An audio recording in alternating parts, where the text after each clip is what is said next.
네, 안녕하세요. 여러분들 반갑습니다. 네, 여러분들과 함께 공유할 내용이 있어가지고 함께 좀 살펴보도록 하겠습니다. 우선 네, GPT가 정리한 내용으로 먼저 체크해보고 그 다음에 이야기 나눠볼게요.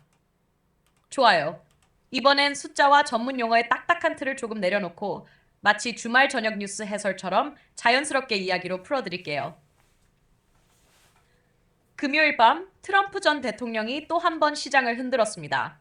이번엔 중국산 제품에 100% 관세를 부과하겠다는 강수를 둔 건데요. 시행 시점은 11월 1일입니다. 이 11월 1일에 발표가 나가자마자 시장은 바로 요동쳤습니다. S&P 500이 2.7% 급락했죠. 올해 4월 이후 가장 큰 낙폭입니다. 사람들이 이렇게 민감하게 반응하는 이유는 있습니다. 불과 6개월 전 트럼프가 비슷한 관세 폭탄을 던졌던 날을 기억하거든요. 그때 주식시장은 단 6일 만에 15% 넘게 떨어졌습니다. 이번에도 혹시 그 악몽이 재현되는 건 아닐까 하는 불안감이 퍼진 겁니다. 이번 사안의 본질은 단순히 관세 문제가 아닙니다.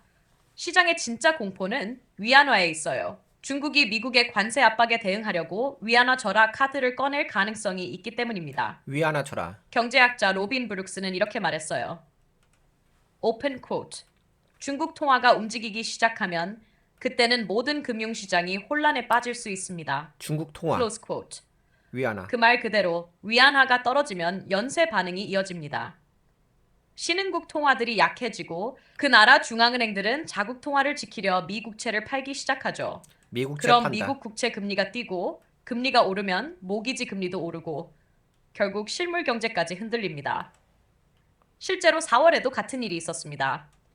당시 미국의 장기 금리가 급등하면서 모기지 금리가 단 일주일 만에 0.2%포인트나 올라버렸어요. 이건 주식시장뿐 아니라 일반 가정의 주택 대출 이자 부담까지 커지는 일이었습니다. 그래서 지금 시장은 셋을 동시에 보고 있습니다. 첫째, 트럼프의 협상 수위. 정말로 100%를 밀어붙일지 아니면 협상용 카드인지. 둘째, 중국의 대응. 위안화 절하로 맞받을지 아니면 협상에 나설지. 셋째, 국채시장 반응. 4월처럼 금리가 튀어오르며 금융시장 전체가 흔들릴지. 펀드 스트렛의 전략가 마크 뉴턴은 이번 하락은 단기 이벤트가 아니라 가을로 이어질 하락장의 서막일 수도 있다고 진단했습니다. 즉, 기술적으로도 모멘텀과 시장 폭 브레드이 약해지는 신호를 보이고 있다는 겁니다. 그럼 앞으로는 어떻게 될까요? 시장은 협상 타이밍에 모든 시선을 모으고 있습니다. 협상 타이밍. 11월 1일 이전까지 중국이 타협안을 내놓거나 트럼프가 톤을 낮추면 불안은 가라앉을 수 있습니다. 하지만 둘 다 강경하게 맞붙는다면 4월의 충격이 다시 오는 것도 시간 문제죠. 요약하자면 이번 이슈는 단순한 무역 뉴스가 아니라 관세, 위안화, 미국채, 모기지, 주식시장으로 이어지는 복합적인 도미노 구조의 시작점입니다. 여기서 위안화 보자는 거지. 지금 시장은 숨을 고르고 있지만 그 숨이 곧 폭풍전의 고요가 될지 회복의 전조가 될지는 결국 트럼프와 중국의 다음 한 수에 달려 있습니다.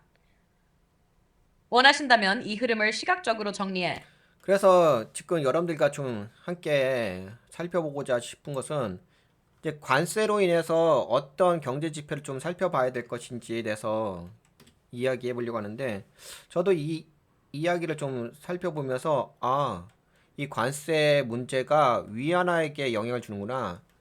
요 이야기가 딱 나오더라고요. 그러면서 제가 또 살펴본 게 뭐였냐면은, 그러면 달러를 봐야 되겠다. 달러. 위안화는 뭐 아직까지 큰 변화는 없어요. 크게 문제가 되는 부분은 없어요. 이거 위안화인데, 위안화의 흐름을 보게 되면 이렇게 가죠. 근데 이게 약간 반등할 자리긴 해요. 만약에 이게 위안화가 올라가면 약세거든요. 근데 지금 살짝 여기 올라간 건 있어요. 지금 상승장학경 캔들 나왔거든요. 상승장학경 캔들 나왔으면 약간 더 올라갈 수가 있긴 하겠죠. 근데 이제 이 위안화가 약세가 되면은 어떻게 되느냐? 뭐 금리가 올라가고 그다음에 뭐 대출 이자 부담이 커지고 막 이런 이야기 나오잖아요. 그러면서 이제 금융시장에 영향을 줄 것이다. 그러므로 해서 위안화를 주목해 봐야 된다. 이런 이야기가 나오는데 위안화하고 또 대비되는 게 달러 인덱스거든요. 근데 달러 인덱스도 만만치가 않습니다. 그동안 약간 달러가 약세였잖아요. 평상시보다. 이거 보시게 되면 이게 달러 인덱스인데 뭐 이렇게 보시면 아시겠죠. 흐름을 보시게 되면 이렇게 되잖아. 그러면서 여기서도 더 빠졌잖아. 그쵸? 달러 인덱스. 달러 인덱스가 90대 선까지도 하락을 했었어요. 아무래도 달러 인덱스가 좀 저렴하게 되면은 미국 기업들의 수출 경쟁력이 있는 거겠죠. 그래서 나름대로 이제 그런 관점으로 본다고 한다면 뭐 그런 상황에서 이제 그동안 이제 미국의 증시가 지속적으로 올라갔던 거고요. 미국 증시 볼까요? 근데 그러다가 요번에 완전 꼬꾸라진 거죠. 꼬꾸라지면서 마이너스 3.61%까지 크게 하락을 한 거고요. 근데 이제 이렇게 그나마 좀 올라갈 수 있었던 약간 환경적 요소가 아무래도 달러 인덱스의 약세였죠. 그런데 이 차트가 약간 좀 달라지고 있는 건 있어요.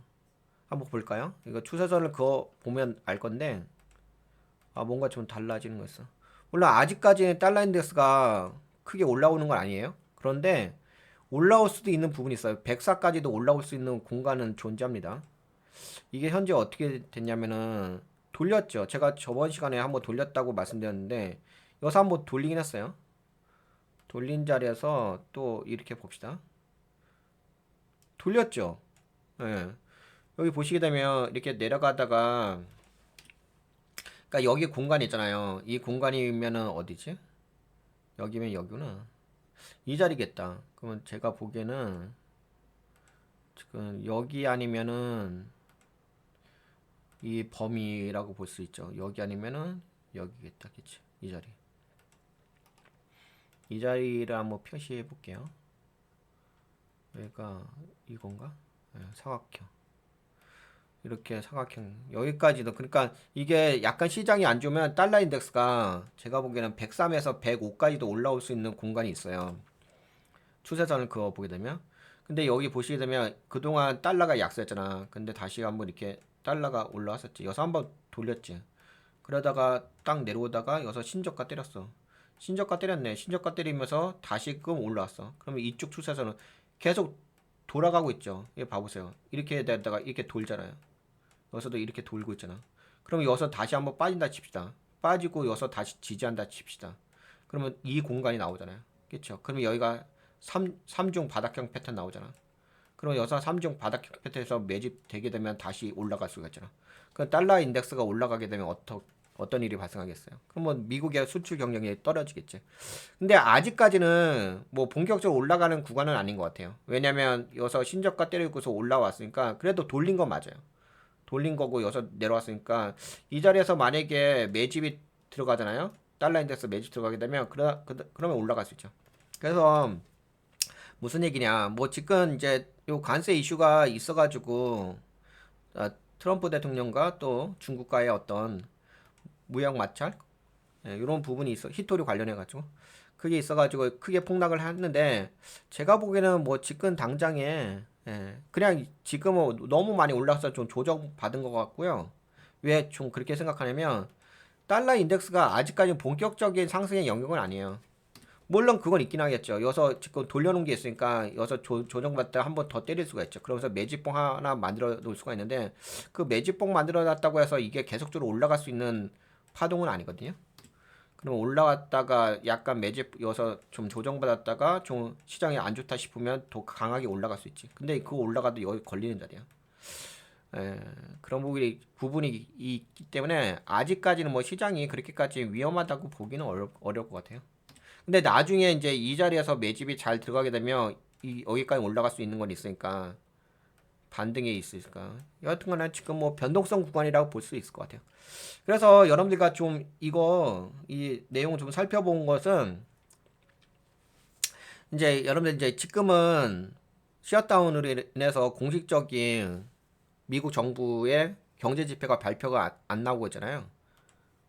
그러면 이제 달러 인덱스를 좀 살펴보시면서 달러 인덱스라든지 아니면 위안화의 흐름을 좀 보시면서 그래도 위안화가 좀 올라가긴 했어요. 이런 흐름을 좀 살펴보면서 근데 제가 보기엔 위안화도 위안화인데 달러 인덱스를 더 집중적으로 보실 필요가 있을 것 같아요. 위안화하고 좀 교차 검증하면서 하시면서 좀 보실 필요 있을 것 같아요. 예, 그러면은 약간 뭐 지금 시장의 흐름을 좀 알 수 있을 것 같아요. 그러니까 정리해서 말씀드린다면 그거예요. 예, 지금은 자리는 나름대로 매집이 들어가고 있다. 근데 아직까지 본격적인 건 아니고 약간 뭐 이제 조정받았다가 다시 뭐 진짜 더 안 좋아지게 되면 협상이 잘 안 이루어지게 되면 크게 올라갈 수도 있겠다는 건 있는데 여하튼간에 공간이 열려 있어요. 이만한 공간이 열려 있으니까 앞으로 여러분들 이 위안화하고 달러 인덱스 등의 어떤 통화의 흐름을 좀 체크하시면서 시장이 또 어떻게 변할 것인지 그런 것들을 모니터링 하시면 좋지 않을까 싶어가지고 이번 시간에 여러분들과 함께 이야기를 해봤습니다. 여기까지 이야기를 해볼까요?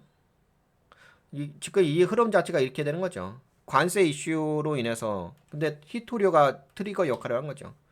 그러면서 관세 이슈 그리고 위안화 그다음 미국채 이게 그 얘기예요. 위안화라든지 이런 것들이 좀 약세가 되면은 이 미국 국채를 판다는 얘기거든요. 그 미국 국채를 팔게 되면 미국 국채의 금리가 올라갈 수 있다는 거죠.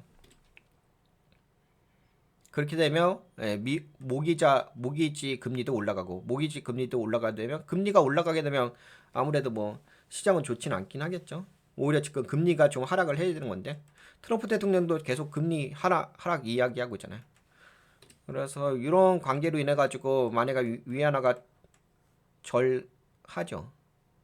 위안화가 약해지게 되면은 위안화뿐만 아니라 이렇게 신흥국 통화가 약해지게 되면 채권 금리가 또 반등해서 올라갈 수 있다. 이걸로 인해 가지고 또 주식시장이 좀 위험해질 수도 있다라고 보고 있는 거예요.